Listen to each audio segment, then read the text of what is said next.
الرحمن الرحيم.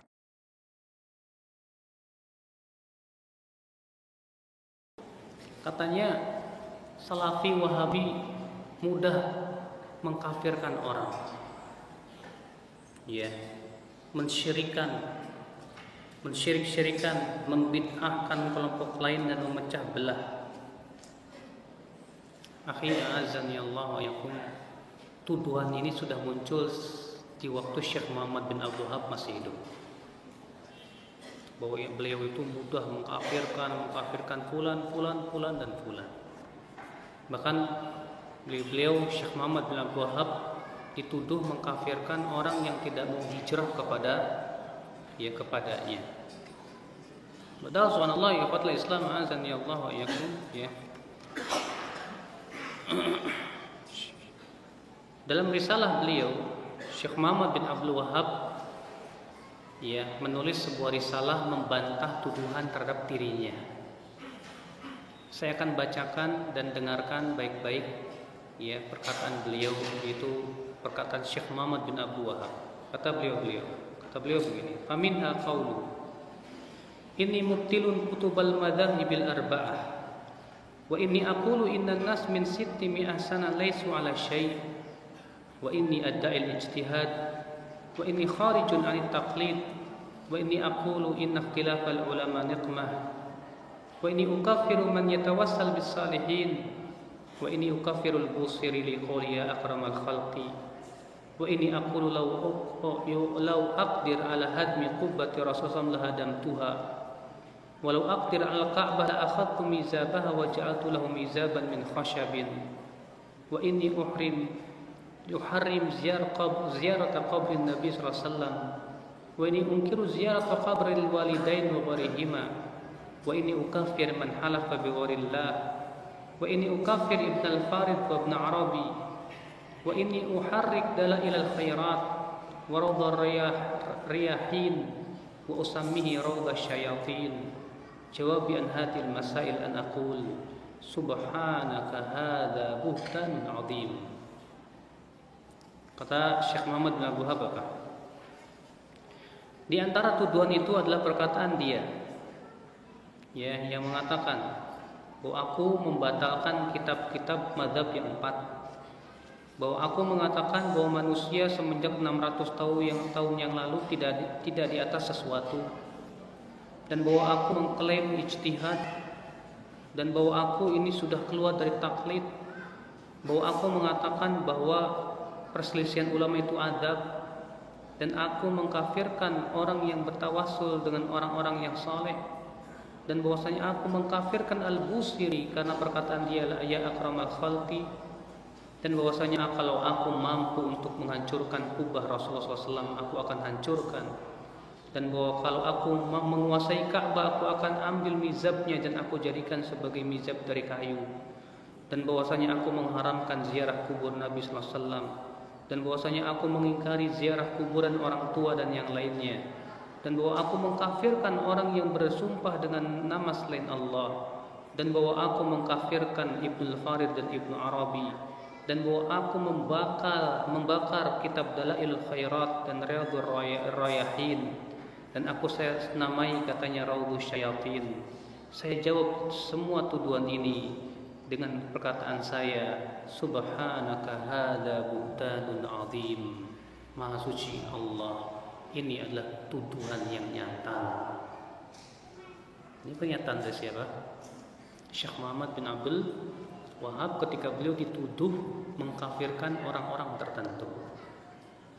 Bahkan, ya, Dr. Ibrahim Ar-Ruhaili dalam kitab beliau Mauqif Ahli Sunnah menyebutkan perkataan Syekh Muhammad bin Abdul Wahab, kalau aku, kata Syekh Muhammad, ya, belum tidak mengkafirkan orang yang menyembah patung yang di atas Said Badawi, kuburan Said Badawi, karena tidak ada orang yang mengingatkan mereka dan karena juga mereka bodoh terhadap ini, bagaimana aku akan mengkafirkan orang yang tidak hijrah kepadaku?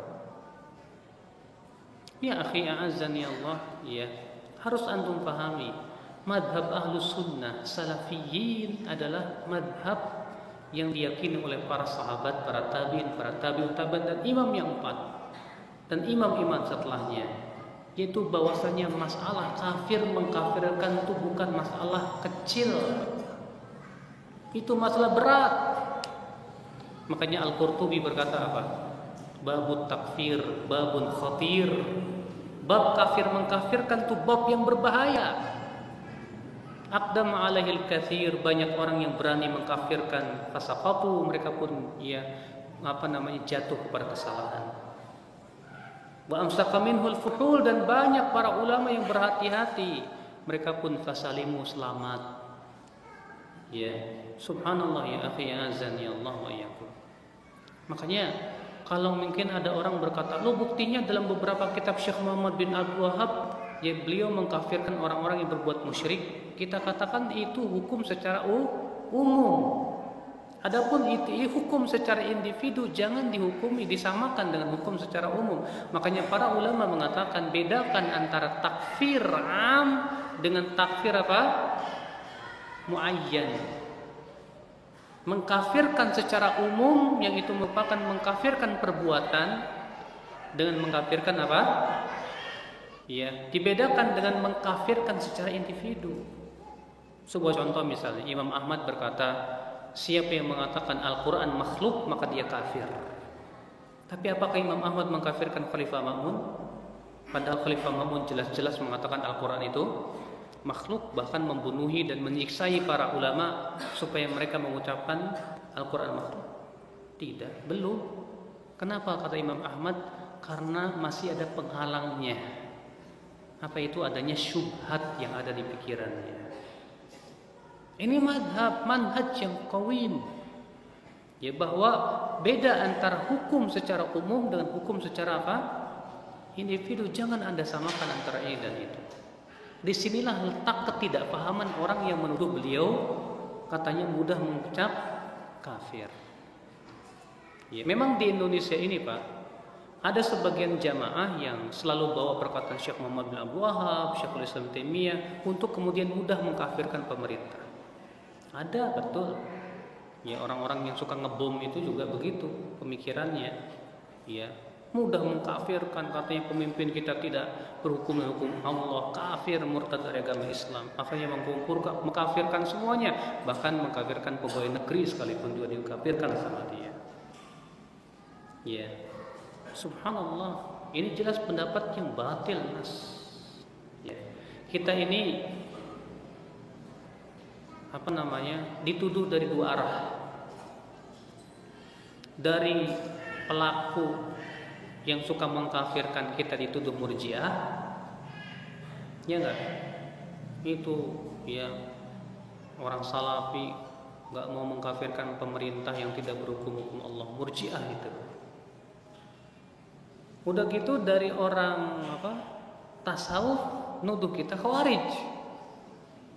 Katanya kita ini mudah mengkafir-kafirkan, mensyirik-syirikan. Ya. Ya. Dari sini kita dianggap tidak mau mengkafirkan murjiah, dari sana kita dianggapnya mudah mengkafirkan dan mensyirikan khawarij. Ya biarlah, tak masalah. Seperti Pak? Ya, seperti cerita keledai sama bapak sama anak. Tahu kan ceritanya? Ya seperti itu, Pak. Ya. Bapak sama anak naik keledai. Orang-orang ngomong, kamu gimana sih? Keledai masa dinaikin berdua? Kasihan dong. Turun dua-duanya. Ada orang ngomong, kamu gimana sih bawa keledai gak dinaikin? Percuma. Naik bapaknya, anaknya yang nuntun. Apa katanya? Kamu gak kasihan sama anak ya? Masa anaknya suruh nuntun, bapak enak-enak? Turun-turun anaknya yang naik, bapaknya yang nuntun. Apa katanya orang? Kamu itu anak yang durhaka, bapak kamu capek. Harus gimana, Mas? Ya gini salah, gitu salah. Kalau kita ngedengerin tuduhan semua orang, udahlah capek kita itu. Yang penting kita hanya Allah, sudah cukup, Allah yang Maha tahu. Bahwasanya kita dalam masalah manhaj dalam mengkafirkan kita tidak serampangan. Ya. Ikhwatul Islam, kita senantiasa berpegang dan berpatokan kepada siapa? ya manhaj para ulama yang tertera dan termaktub dalam kitab-kitab mereka. Dalam masalah mengkafirkan di sana ada syaratnya, di sana harus terpenuhi apa? Ya, syarat-syaratnya dan hilang penghalang-penghalangnya. Ya, tak sembarangan dan tak semudah itu ya akhi untuk mengkafirkan manusia. Ya, subhanallah. Makanya Al-Imam Asy-Syafi'i mengatakan apa? Orang yang jatuh kepada bid'ah belum tentu dia disebut ahli bid'ah. Bisa jadi karena dia tidak paham itu bid'ah, enggak tahu. Ya. Ini permasalahan-permasalahan yang banyak orang tidak paham tentang masalah ini. Terkadang ada orang menganggap gini, Pak, kalau kita menghukumi bid'ah berarti kita ini sudah memvonis orang api neraka. Ini juga pemahaman yang sangat-sangat aneh sekali. Kenapa? Jawabnya karena mereka tidak paham, tidak bisa membedakan antara vonis neraka dengan vonis bid'ah. Bukan hadis kullu bid'atin dhalalah wa kullu dhalalatin finnar. Setiap bid'ah itu sesat dan setiap kesesatan dalam api neraka. Berarti kamu itu sudah mencap kita ini yang melakukan bid'ah sebagai penduduk api neraka? Tidak. Syekhul Islam Taimiyah rahimahullah menegaskan, orang yang terancam masuk neraka dan diancam oleh masuk neraka dalam ayat-ayat Al-Quran dan hadis belum tentu masuk neraka. Imma li hasanatin imma li taubatin, bisa jadi karena adanya taubat, kita tidak tahu. Au imma li hasanatin mahya, atau dia pernah melakukan kebaikan yang besar sehingga kebaikan itu mengampuni dosa-dosa dia. Wa imma li masaib, atau bisa jadi dia ditimpa musibah yang berat akhirnya menggugurkan dosa-dosanya. Imma li syafa'ah, atau bisa jadi kata beliau dia mendapatkan syafaat Rasulullah SAW. Tidak ada konsekuensi dari itu, Pak. Iya.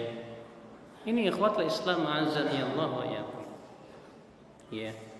Nah, ini terkadang yang jadi permasalahan ketika kita menghukumi suatu perbuatan yang sudah terbiasa dilakukan oleh masyarakat sebagai sebuah kebid'ahan.